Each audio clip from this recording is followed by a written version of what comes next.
Good day, everybody. It's Kristy and Myranda from Okketoh. So, you are seeing this on Saturday, which is Scale Day around here. But we are recording it Friday evening. It is 6:15 because we had a sudden death in the family, and we will be hitting the road very early in the morning, and we won't have time to record because we will be traveling to Ohio, and that's going to separately. be a long car trip. Yes, and separately.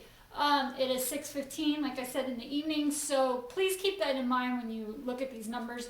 Please. She's already ate lunch today and dinner today, and your numbers in the evening are going to be totally different than your numbers in the morning. Usually when you first wake up and before you've ate anything and you've gone to the bathroom, that's usually going to be your lowest numbers. So her eating twice today and myself as well, and it being the evening, you fluctuate. So Stuff happens. We'll just say that. Yeah. So I am, if you're new here, almost 5'8". I'm just a little bit shy of it. I was one time in my life 322 pounds. I've lost 45 pounds on keto since I started, and last week I was 148.2. This week I am 147.4. Now 147, once I reached there a couple months ago, I went into maintenance mode. On January 7th, I'm going to come out of maintenance mode because one of the things on my vision board is to reach 140 by my 40th birthday, which is March 19th. So I will be coming out of maintenance mode. But I've been doing great in maintenance mode. Don't get me wrong. Even if it doesn't get down there, I'll be happy, but that's what I'm aiming for. 140 by my 40th. So let's get into Myranda. How tall are you? I'm 5'3". And she's also 19 years old. My highest weight was 220 pounds. 220. Sorry, it's kind of hard for me to get that one out. Last week I was 163.4. Oh, I'm tearing up. This week I am 165 even. No worries, guys. You don't have to kick me. I'm already on the floor. It's all good. No, you shouldn't be on the floor because you know that number is because you've ate twice today and it's in the evening. Mentioning of that, we are going to be traveling next weekend as well, headed back home. So we won't be having scales Saturday. We'll do it Monday because it's usually hodgepodge Monday around here. So we will actually weigh in Monday instead of next Saturday because we will be on the road. And we'll make sure to do it before anybody eats, and not to do it in the evening. We will do it before she goes to work. So, Most definitely. the reason we choose keto is because, for me, I did want to lose weight. It's a great tool for losing weight. But most importantly, it was for health issues and health reasons. And because I've done keto, I have put a lot of things in remission. IBS, I was pre-diabetic, I was having issues with yeast infections, so on and so on, and my doctor recommended cut out the sugar and cut out the carbs, and that's how I found keto. And it's really, I call it remission because I'm sure if I was to go back to the SAD diet, the standard American diet, I would have all those issues again. My doctor was actually going to put me on diabetic medicine if I couldn't get it under control. But she was right. And I really have to thank her and her husband because we have two doctors, the husband and wife team.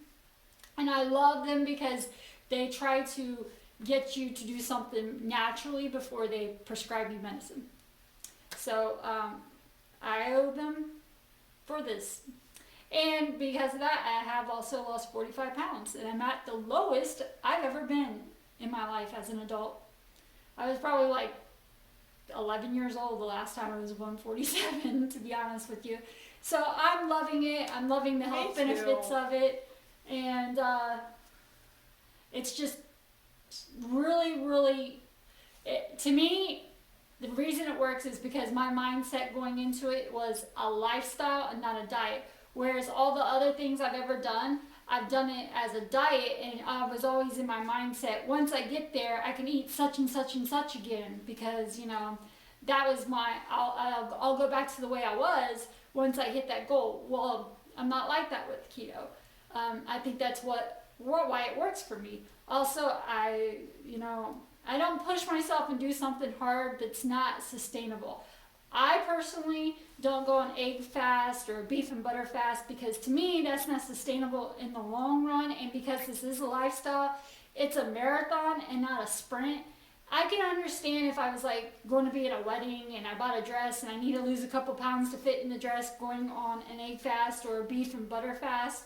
But this is a lifestyle, and I didn't gain the weight overnight. I'm not going to lose it overnight. This is like snail mail. This isn't Amazon Prime. And like I said, if I had something I had to get down to, then I would go to that extreme. It's just personally not for me because it actually will mess with me more mentally to do it than the benefits I would get from it. I hope that makes sense to you. Also, I only do OMAD, which is the 1 meal a day when I'm traveling, just in case something doesn't agree with me. I don't have to worry about being near a bathroom. Other than that, OMAD personally isn't for me because I can't eat enough calories in 1 meal for the day. She really can't. Yeah. She cannot. We'll get a boneless burger and she'll eat half of it. Yeah. She cannot eat a whole bunch at once. So in order to Unlike keep me. my nutrients up and, stay healthy, OMAD I only do when I'm traveling long distances. Like when we go to Ohio, I'll wait and eat later on in the evening, and it will be 1 meal a day. Other than that, I personally can't get enough calories in the 1 meal a day. Intermittent fasting, I can do sometimes. I'll go 16 or 18 hours without eating, and then I'll start my eating window. But when I have the restriction in my mind is when I really want it. When you can't have something is when you start craving it or wanting it. So sometimes it plays with me in the negative way to do that. And like I said, it's a lifestyle. So I'd rather stick to something that's more sustainable for me and doesn't, cause me to crave stuff by restricting things. When I first started keto, I did not come up with all these recipes and so on. I basically, kept it simple. And I did have like the Slim Fast Fat Bombs. I always kept them in my refrigerator for whenever I was craving chocolate, especially around that time of the month. I would go and get one, and that really helped me. I think it really helped me stay on track to always have something in there for me. And I think there's nothing wrong with that, to have a keto treat every now and then. As you go through your journey, you figure out what's best for you. And don't think because something is keto friendly, it's keto friendly for everybody. You'll get to learn your body, because for me, almond flour, it's totally fine for her. But almond flour causes me inflammation. And if I eat anything with almond flour on it, the scale will go up a couple pounds for a couple days. I've learned that about myself because I track. And I've realized every time I eat something with almond flour in it, that's what will happen. Now, that's not to say I've cut out almond flour 100%, because every now and then I still will eat something if we go to a bakery that makes something with almond flour. Or chaffles. Yeah, no, I don't put no almond flour in my chaffles. Some of my chaffles have coconut flour in them, but I don't use almond flour in any of my chaffles. But I've made her cookies, like the red velvet cookies, That's what I'm thinking of. with almond flour, and I did try one. I will try them. I just have to know what will happen and not to freak out about it. So everybody is different, and you will find out what works for you and what doesn't. Everybody's body's different. Everybody will react to things differently. I can handle erythritol. Some people can't. I can handle sucralose. Some people can't. So you will learn that as you go through your journey. Just, I think that just stick with it. Don't get overwhelmed, and don't compare yourself to somebody else. Compare yourself to yourself. Are you better than what you were the day before, the week before, the month before? The only person you should ever compare yourself to is yourself.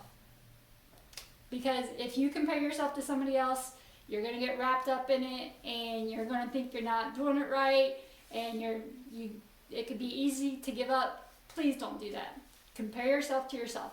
And compare yourself to, are you healthy? That's the most important thing. Is your health factors improving? Also, when you're first starting, I highly recommend to take measurements. When Myranda first started, I did not have her tracked for the first 2 months. I mainly wanted her to focus on keeping her carbs under 20 and get her fat and protein in, but keep her carbs under 20. She did not track for the first 2 months. Now that she's adjusted and learned to read food labels and know what dietary fiber is and the carbs and the fat and the protein, now she can start tracking. I think that really has helped her, and now she knows how to read food labels and knows, all the different things and the sugar alcohols and the fiber and all that. Don't get overwhelmed. And also don't think that you need anything special. We do not use MCT oil. I do not use exogenous ketones. I've never bought them. I've never used them.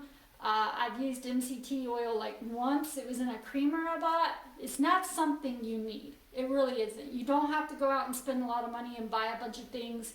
I would say keep your electrolytes into check because that's going to prevent the keto flu. But you do not need like a bunch of stuff when you first start. You really don't. If you keep your net carbs under 20, you don't even need a ketone monitor when you first start. Eventually, it would probably be good to get one because then you will be able to see what is affecting you. But you don't need it right away. Don't think you need all that stuff that everybody's trying to sell you in the stores because you really don't.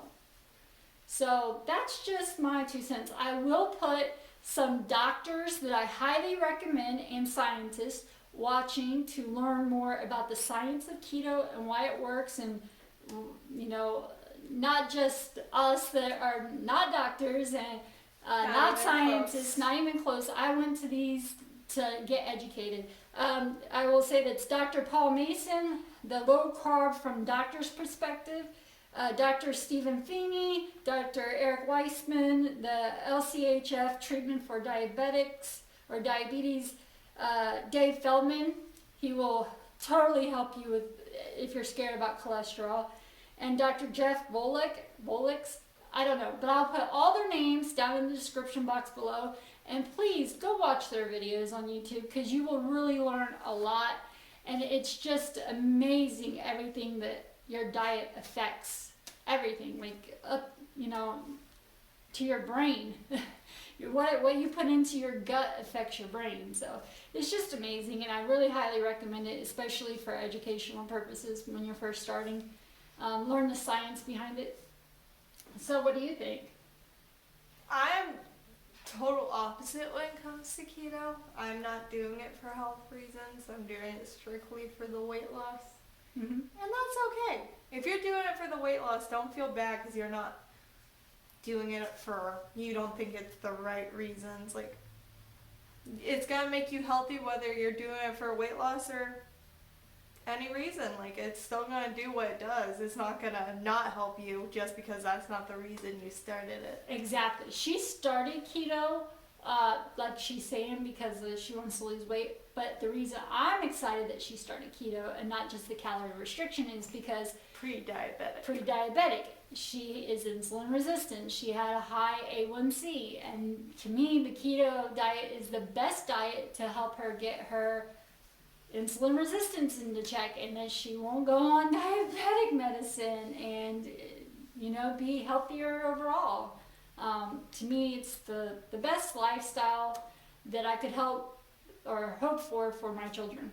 I've actually tried to get my son on it for a long time. That ain't happening. His wife makes Nutella pancakes like nightly. He's in the Army and he doesn't live at home, so I can't control that. I can't control her either. I'm just glad that she has chosen this, even if it's just for the weight loss. I'm excited because A1C coming down, not having to get on diabetic medicine.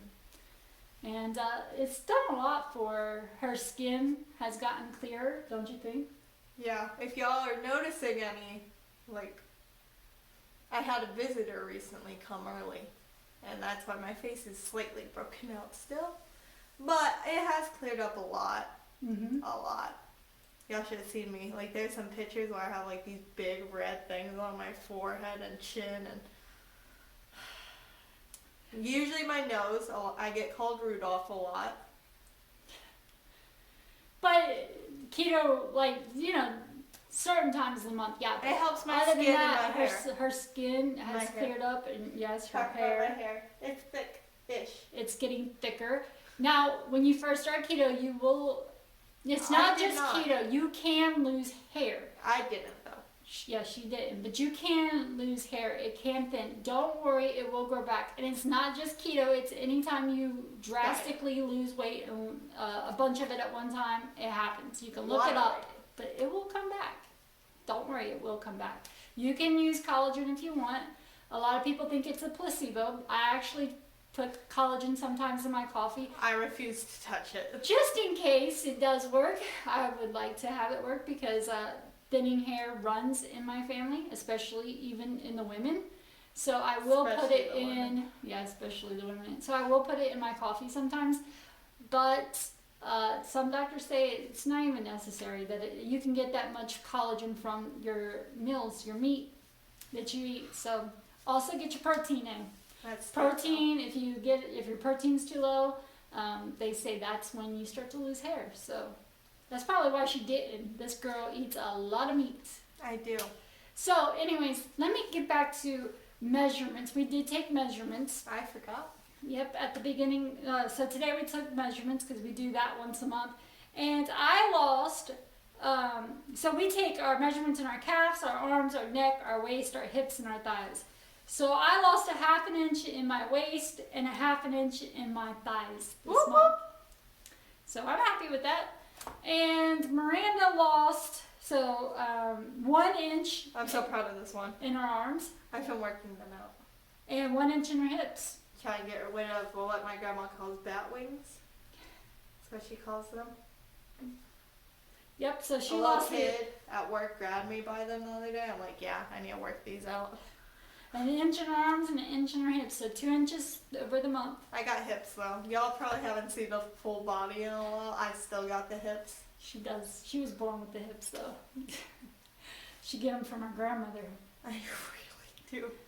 I should take a picture of me and Grandma next to each other when we're up there. Yeah. So they can see where I get it So we will try to record a couple of videos while we are in Ohio, but again, we will not do our weigh-in video until Monday because we will be traveling over Saturday.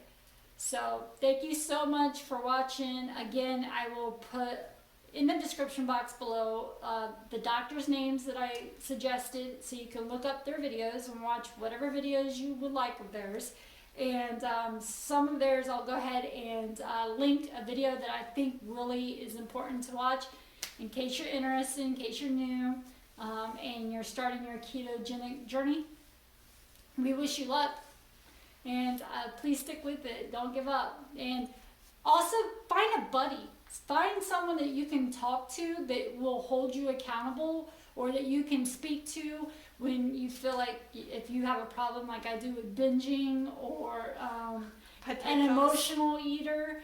I have a couple of friends that I can send a message to and say, guess what? And I take a picture of it.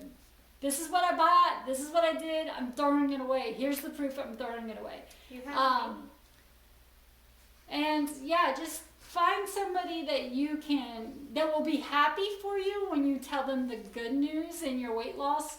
And I'll beat you up if you fail. No, don't beat you up, but would listen to you when you need to talk to them. Relax. And kind of like get into you and tell you the truth. Like an AA sponsor. Yeah, kind of like that. So find a friend that does that for you. I also will put it down in the description box, a Facebook group that I belong to that Wendy Barron started. It's called Keto Through the Holidays, and the reason we're keeping that name, the reason she's keeping that name for the group, is because there's holidays throughout the whole year.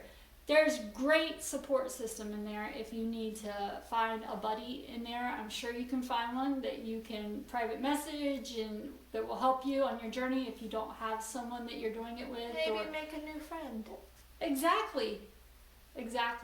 So thank you again for watching. Have a wonderful day. We'll see you next time. Bye-bye. Bye.